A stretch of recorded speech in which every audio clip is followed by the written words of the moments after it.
तो गाइस अब चल रहे हैं अंदर। वो सात धाम दिखाते क्या देखते हैं जितने भी। Welcome to trip. अभी गेट खुल जाएगा, फिर 7-8 चीज़ दिखाएंगे अंदर ही हमें नई नई सी। और यहाँ ये सब वेट कर रहे हैं अंदर जाने का। गर्मी हो गई। नमस्कार। भारतवर्ष के प्रमुख तीर्थ स्थलों की यात्रा में आपका स्वागत है। आज हम उन अद्भुत मंदिरों का दर्शन करने जा रहे हैं जिनका निर्माण आज से सदियों पहले हमारे पूर्वजों ने किया था। तो आइए इस यात्रा का प्रारंभ महानगरी मुंबई से करते हैं। पूरे देश से यहाँ लोग आते हैं और ये नगरी किसी को नाराज नहीं करती। गेटवे ऑफ इंडिया, भारत का ये प्रवेश द्वार इस समुद्र के तट पर 100 से भी ज्यादा सालों से खड़ा है।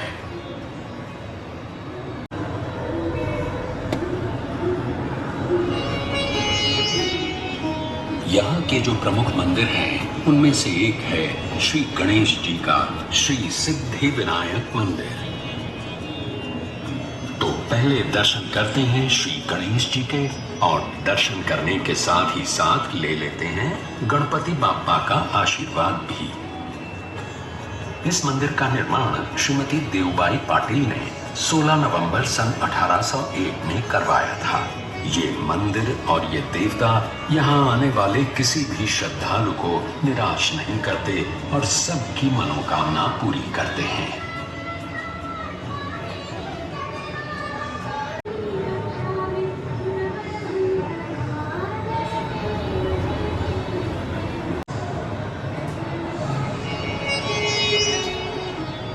मुंबई से अब सीधे चलते हैं गुजरात। भगवान श्री कृष्ण का ये प्राचीन द्वारकाधीश मंदिर 2000 वर्षों से अधिक समय से यहाँ बसा हुआ है। मान्यता ये है कि द्वारका नगरी में भगवान श्री कृष्ण का निवास ठीक इसी स्थान पर हुआ करता था। गोमती नदी के किनारे बसे इस मंदिर के 2 द्वार हैं, मोक्ष द्वार और स्वर्ग द्वार। 4 धामों में से एक है ये द्वारकाधीश मंदिर। हर साल यहाँ कृष्ण जन्म का उत्सव बड़े धूमधाम से मनाया जाता है।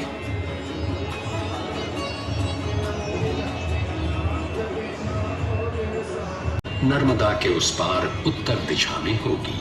हम वाराणसी नगरी से होते हुए दर्शन करने जाएंगे 4 धामों में से एक और धाम श्री केदारनाथ जी के।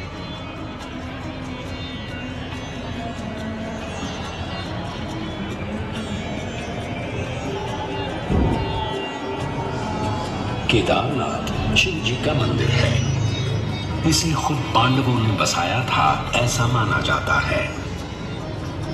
आज का जो मंदिर है उसकी रचना 1200 साल पुरानी है। इस मंदिर के द्वार हर साल केवल अक्षय तृतीया से कार्तिक पूर्णिमा तक यानी लगभग 6 महीने खुले रहते हैं।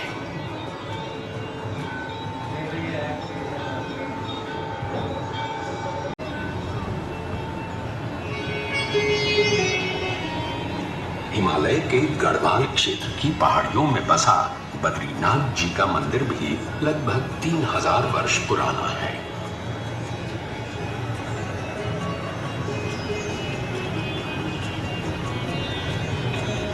भगवान विष्णु के इस मंदिर का उल्लेख महाभारत, भागवत पुराण, पद्म पुराण इन सभी ग्रंथों में पाया जाता है। तो आइए दर्शन करते हैं श्री बद्रीनाथ जी के।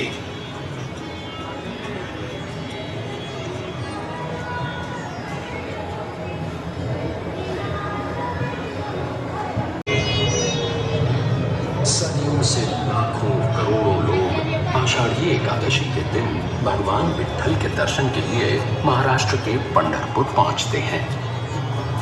भगवान विट्ठल की इस वारी को कौन नहीं जानता।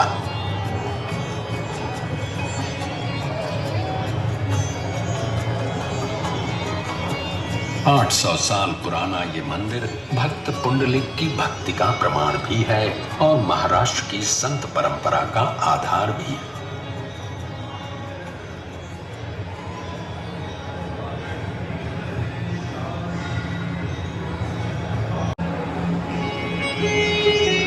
महाराष्ट्र से अब सीधे चलते हैं जिंदा दिल पंजाब के स्वर्ण मंदिर में। सिखों के चौथे गुरु श्री गुरु रामदास जी ने ये मंदिर 1577 में बनवाया था और 18वीं सदी में महाराजा रणजीत सिंह जी ने 750 किलो स्वर्ण अर्पण करके दरबार साहिब को सोने से सजाया था। ये अकाल तख्त है और ये है गुरु ग्रंथ साहिब।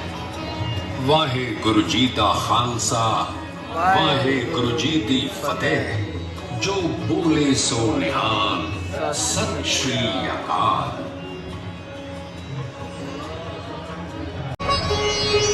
हमारा अगला पड़ाव है पुरी का जगन्नाथ मंदिर, जिसमें बसे हैं साक्षात भगवान श्री कृष्ण यानी जगन्नाथ, बलभद्र यानी बलराम और सुभद्रा।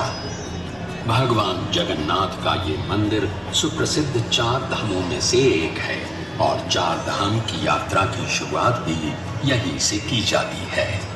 सन 1174 में कलिंग देश के राजा अनंत वर्मा ने इस मंदिर का निर्माण करवाया। अब चलते हैं दक्षिण भारत के मीनाक्षी मंदिर की ओर।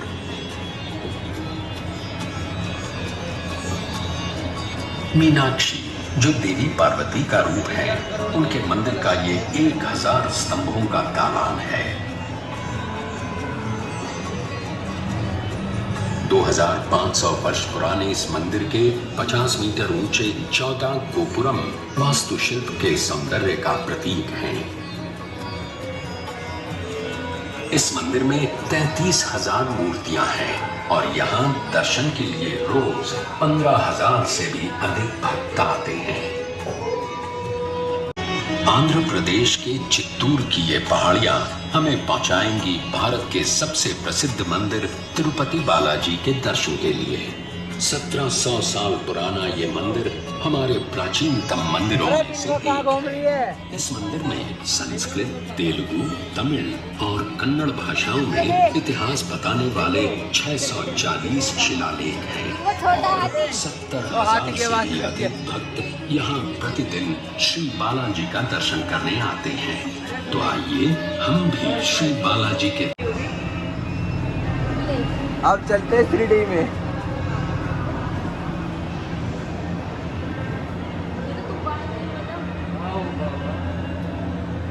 दर्शन दो बाबा।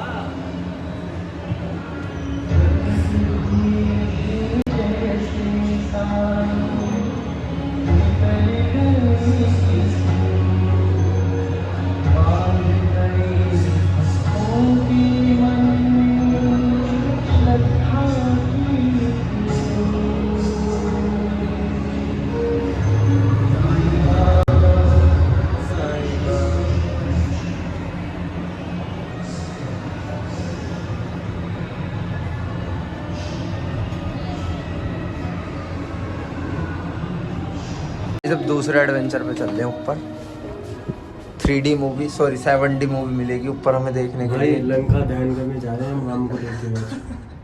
ये देखो हमारे पास हनुमान भी है, छोटा बजरंग, बजरंगी छोटा बजरंग कर दे खेल। भूल गई बता दो भाई। पवन पुत्र हनुमान पापा। बेटे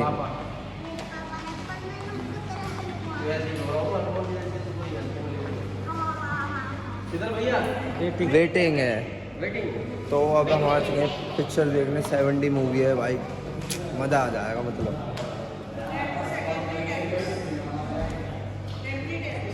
टेम्परी टैटूस नहीं। तो गाइस आपको मिलाते चटाइयों से। ये है चटाइयों, ये सीधे क्या बोलते समुद्र से उड़ के यहाँ बैठ गया था। नारियल वारियल चाहिए हो तो किसी को पानी पत्ता पीना हो बता सकता है, ला सकते हैं हम तोड़कर नारियल पानी। चटाइयों यहाँ बैठ कर नारियल पानी। तुमको पिएगी नारियल पानी? तोड़ो। चटाइयों बैठे हैं यहीं।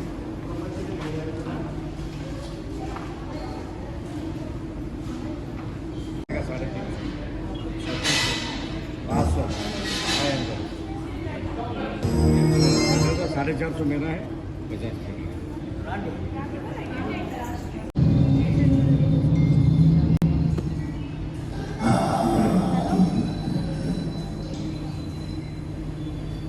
नमस्ते ना क्या ये फिल्म का ध्यान देख रहे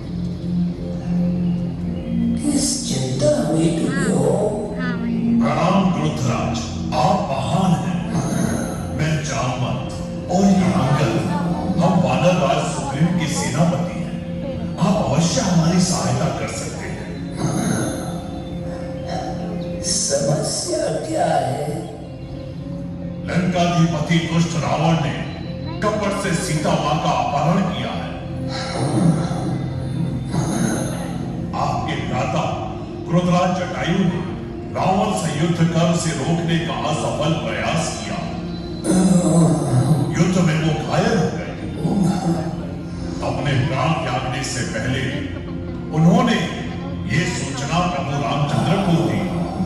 उन्हीं के बताए मार्ग पर हम यहाँ आए। सही दिशा में आए हो वानर। मैं अवश्य तुम्हारी सहायता करूंगा। मैंने देखा है रावण विमान में एक साध्वी को ले जा रहा था। अपनी क्रुद्ध आंखों से मैंने ये भी देखा है कि रावण उस देवी को लंका ले गया है। उस दिशा में वानर, उसी दिशा में है लंका द्वीप। यहां से 100 योजन दूर वहां जाओ। सीता माता तुम्हें वही मिलेगी। जाओ वानर, मेरे अनुज जटायु का बलिदान निष्फल न होने पाए।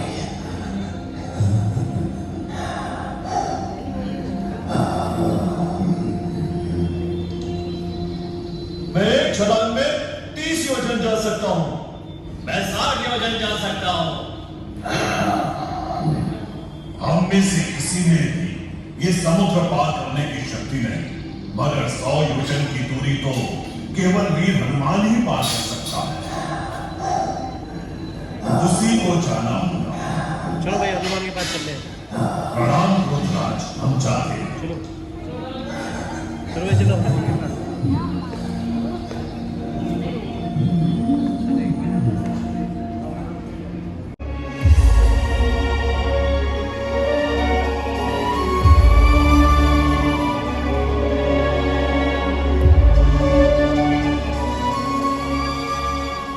सामने ये जो चौखट नजर आ रही है, यहीं बैठकर वो फकीर परेशान हाल लोगों को उनके दुख और तकलीफों से छुटकारा दिलाया करता था।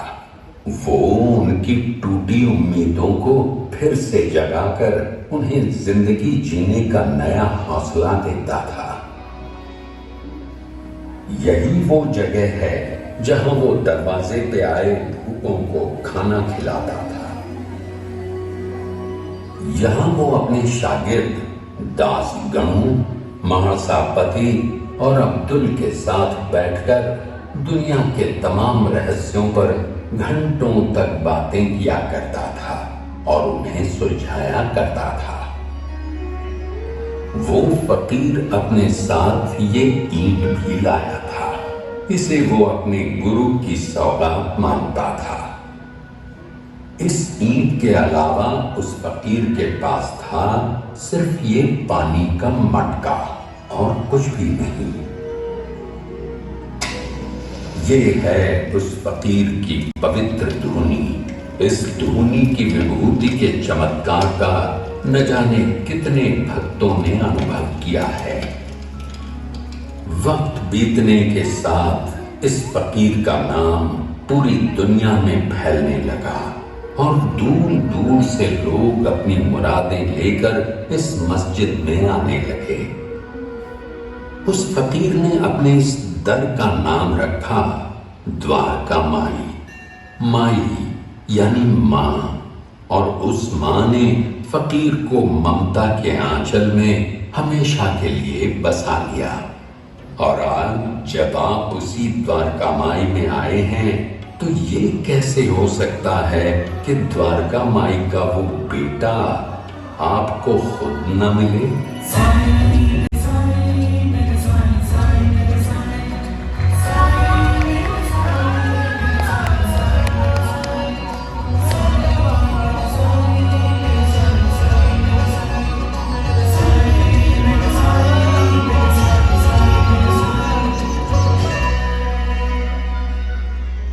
जब भी यह कोई सच्चे मन से आता है तो उससे मिलने में जरूर आता हूं। जिस मन में श्रद्धा और सबूरी है उसके बुलाने पर तो साई को आना ही पड़ेगा। बाबा, आपने हमेशा श्रद्धा और सबूरी की बात की, उसका मतलब क्या है बाबा? श्रद्धा और सबूरी को समझना बहुत ही आसान है। ये हमारे मन में ही होते हैं। जैसे श्रद्धा का मतलब है यकीन यानी विश्वास, अल्लाह मालिक या अपने गुरु पर यकीन करना, उसे सच्चे दिल से मानना, यही श्रद्धा है। और सबूरी? सबूरी सबर को कहते हैं।